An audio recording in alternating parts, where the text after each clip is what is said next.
یہ سفیر ہے، یہ بدر منیر ہے، یہ روشن دماغ ہے، یہ روشن ضمیر ہے، یہ ان کی وفائیں پیاری، ان کی ادائیں پیاری، ان کی صدائیں پیاری، ان کی دعائیں۔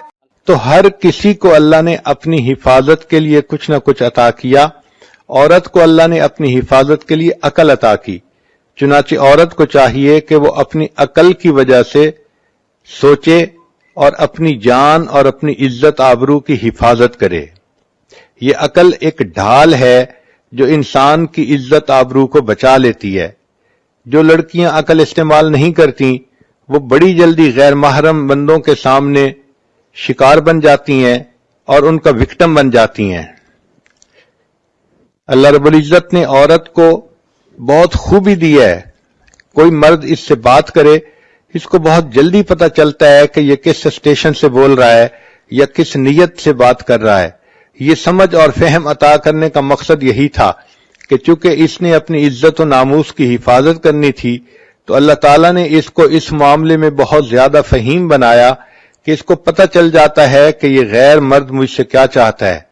اس لیے فرمایا کہ تم غیر مرد سے بات کرنے کا موقع پیش بھی آ جائے تو تم ذرا روکھے انداز میں بات کرو، آواز میں لوچ پیدا نہ کرو، ڈھیلی سریلی آواز بنا کے بات نہ کرو۔ فَيَطْمَعَ الَّذِي فِي قَلْبِهِ مَرَضٌ، ورنہ طمع کرے گا وہ بندہ جس کے دل کے اندر مرض ہوگی۔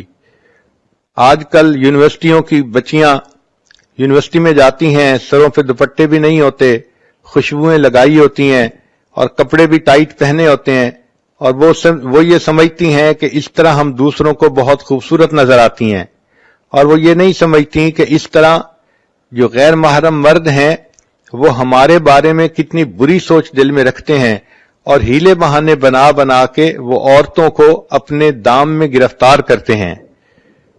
تو عقل انسان استعمال کرے تو اس کے ذریعے سے اپنی شہوت کو کنٹرول کر سکتا ہے۔ رب کریم نے انسان کو یہ نعمت عطا فرمائی تاکہ اس کی وجہ سے اس کی عزت و آبرو کی حفاظت رہے۔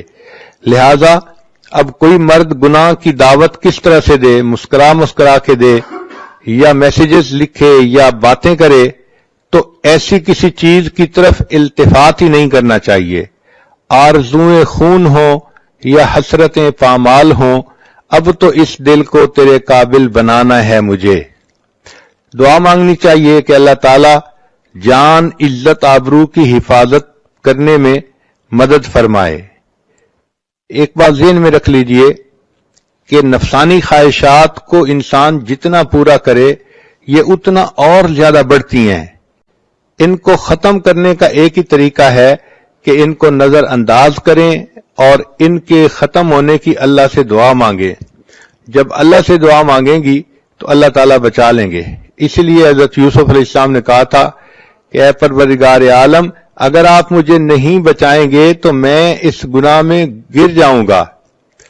تو انسان اللہ سے دعا مانگے۔ عورت کو چاہیے کہ عشاء کے بعد 2 رکعت نفل پڑھ کے روزانہ اللہ سے یہ دعا مانگے، اے اللہ میری عزت و ناموس کی حفاظت رکھنا، مجھے کسی ایسی مشکل میں گرفتار نہ کرنا کہ جہاں میری عزت کو خطرہ ہو۔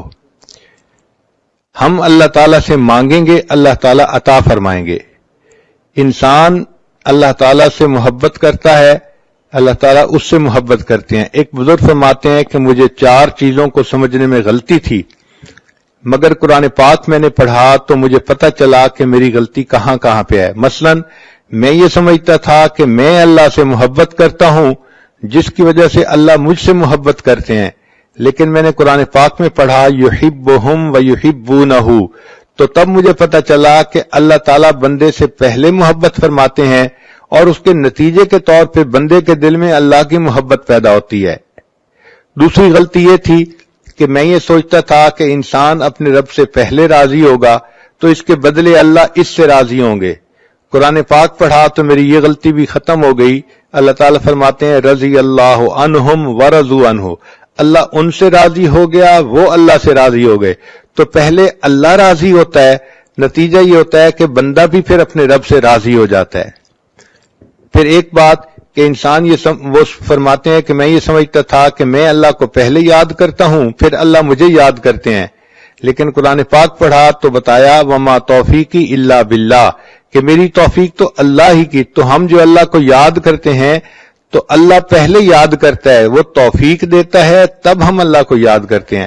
اس لیے ایک حدیث پاک میں آتا ہے کہ انسان کو اللہ تعالیٰ دن میں جو نعمتیں عطا فرماتے ہیں اس میں سب سے بہتر توفیق یہ ہوتی ہے کہ انسان کو اللہ اپنی یاد کی توفیق عطا فرما دے.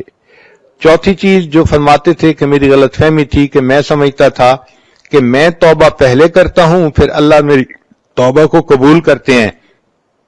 جب قرآن پاک پڑھا تو اس میں بتایا گیا ثم تاب علیہم لیتوبوا، اللہ کی رحمت پہلے متوجہ ہوتی ہے پھر انسان کو توبہ کی توفیق ملتی ہے. تو یہ ذہن میں رکھیے کہ اللہ کی رحمت کی نظر پہلے ہوتی ہے، اللہ تعالیٰ بندے کو اپنائیت کی نظر سے پہلے دیکھتے ہیں پھر اس کو توبہ کی توفیق ملتی ہے. اس اجتماع میں آنے کا بنیادی مقصد یہی ہے کہ ہم زندگی کے پچھلے گناہوں سے سچی پکی توبہ کر لیں اور آئندہ اللہ کی بارگاہ میں فرما بردار بن کر زندگی گزارنے کا ارادہ کریں. اللہ تعالیٰ کی طرف سے رحمت کی نظر ہوگی، ہماری طرف سے نیک بن کر رہنے کا ارادہ ہوگا تو یہ محبت کا تعلق جڑ جائے گا.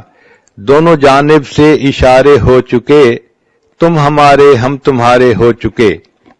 محبت کہتے ہیں دل کا کسی کے ساتھ اتنا مشغول ہو جانا کہ دوسروں کی طرف انسان کا دھیان ہی نہ رہے، اس کیفیت کو محبت کہتے ہیں. کوئی دل میں اتنا سما جاتا ہے کہ اس دل میں کسی دوسرے کے لیے جگہ ہی نہیں رہتی، اور اس کی علامات یہ ہے کہ محبوب کی فرما برداری کرتا ہے اور اس کی بات ماننے میں انسان کو مزہ آتا ہے. ان المحب لما یحب مطیع، محب جس سے محبت کرتا ہے اس کا مطیع ہوتا ہے اور پھر اس کی صفات کو انسان اپنا کر خوش ہوتا ہے.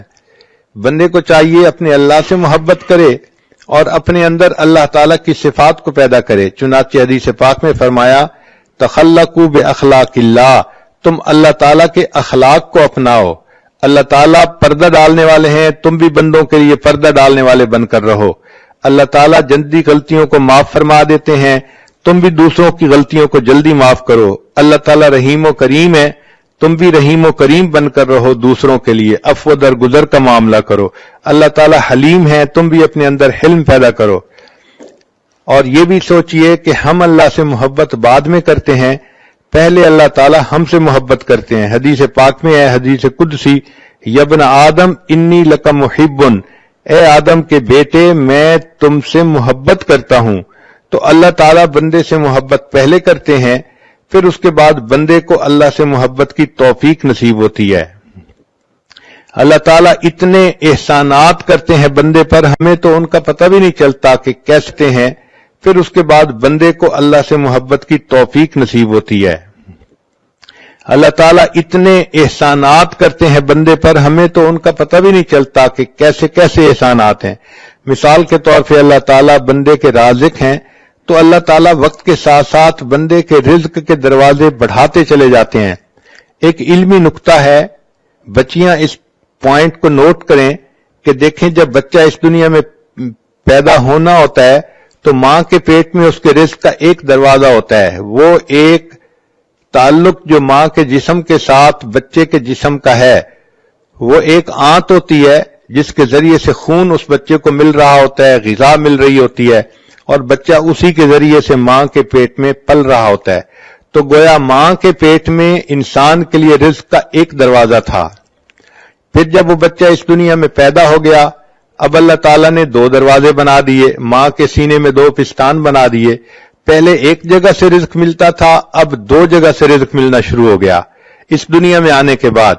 پھر بچہ تھا، ماں کا دودھ پیتا تھا. جب بچہ بڑا ہو گیا اور ماں کے دودھ کے علاوہ اب باقی چیزیں کھانے لگ گیا، اللہ تعالیٰ نے اس کے لیے رزق کے چار دروازے کھول دیے. ایک دروازہ لحمیات کا یعنی گوشت کا، ایک اجناس کا یعنی گندم روٹی چاول وغیرہ کا، اور ایک مشروبات کا کہ اللہ تعالیٰ نے انسان کے لیے وہ بھی اسرا، اور ایک ثمرات کا یعنی پھلوں کا. تو یہ چار طرح کا رزق انسان کو جوانی میں ملتا ہے.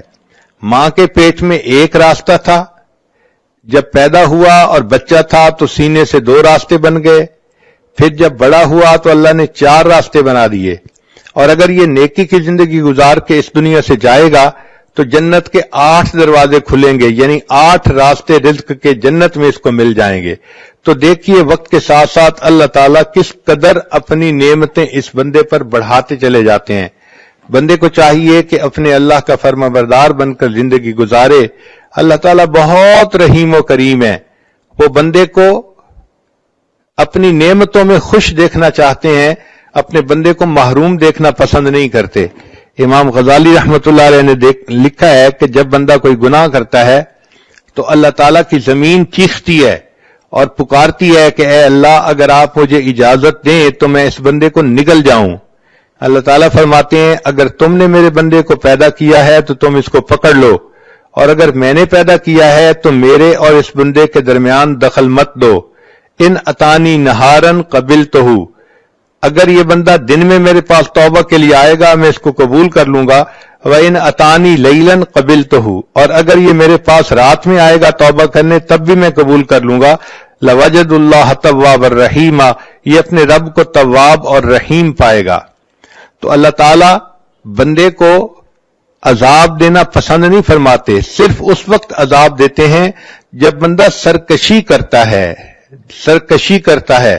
قرآن مجید میں اللہ تعالیٰ فرماتے ہیں بلا من کسب سیئۃ واحاطت بہ خطیئتہ فاولئک اصحاب النار، جس کسی نے گناہ کیا اور اس کی خطاؤں نے اس کا احاطہ کر لیا۔ اس کا مطلب یہ ہے کہ چھوٹی موٹی غلطی پہ اللہ تعالیٰ بندے کو رسوا نہیں کرتے، جب بندہ غلطیوں میں گھیر جاتا ہے اور 24 گھنٹے وہ غلطیوں ہی کے جو ہے نا اعمال کرتا رہتا ہے، اللہ فرماتے ہیں فَأُولَئِكَ أَصْحَابُ النَّارِ، یہ ہیں آگ میں جلنے والے لوگ۔ چنانچہ ہمیں چاہیے کہ ہم دنیا میں اپنے گناہوں کی اللہ تعالیٰ سے معافی مانگ لیں۔ قیامت کا دن ایسا دن ہوگا کہ جب ماں بھی کوئی ایک نیکی نہیں دے گی۔ ایک حدیث پاک ذرا توجہ کے ساتھ سنیے۔ قیامت کے دن ایک بندہ ہوگا جس کو اللہ کے سامنے پیش کیا جائے گا، اور اس کے نام اعمال میں نیکیاں بھی ہوں گی، گناہ بھی ہوں گے، مگر اس کی ایک نیکی کم ہوگی، ایک گناہ زیادہ ہوگا۔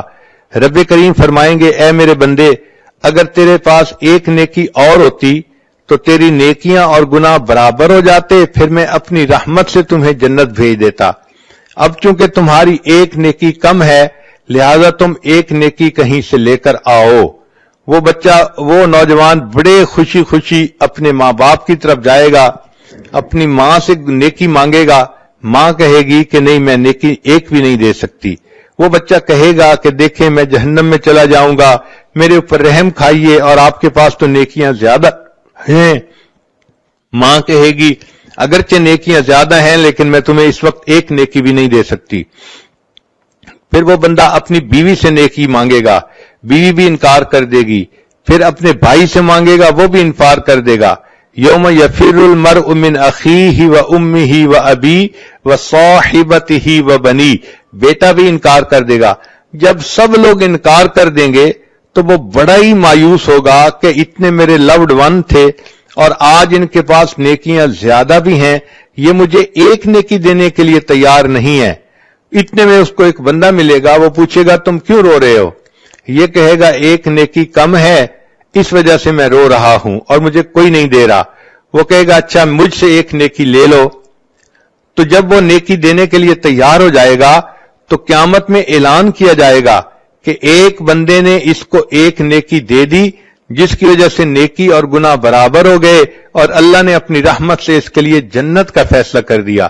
جب یہ اعلان ہوگا اللہ تعالیٰ پوچھیں گے اے جبریل یہ کیا معاملہ ہے، کیسا اعلان ہے؟ جبریل علیہ السلام کہیں گے اللہ آپ کے ایک بندے نے اپنی ایک نیکی دوسرے کو دے دی۔ اللہ تعالیٰ اس نیکی دینے والے کو بلائیں گے اور فرمائیں گے کہ تو کیسا سخی ہے کہ آج کے دن تو نیکی دوسرے کو دے رہا ہے؟ وہ کہے گا یا اللہ میرے نام اعمال میں ایک ہی نیکی تھی اور کوئی تھا ہی نہیں، اور میں نے تو جہنم جانا ہی تھا، میں نے سوچا میں تو جا ہی رہا ہوں، چلو میری نیکی دینے سے یہ بچ جاتا ہے تو میں اس کو بچا لوں۔ اللہ فرمائیں گے اچھا اگر تو نے اپنی سخاوت دکھائی تو میں اس بات کا زیادہ مستحق ہوں کہ میں اپنی سخاوت دکھاؤں، مجھ جیسا سخی کوئی نہیں، چلو میں نے تمہیں بھی جنت عطا فرما دی اور اس بندے کو بھی جنت عطا فرما دی۔ رب کریم تو اتنے مہربان ہیں کہ بندے کے لیے بخشش کے بہانے ڈھونڈتے ہیں.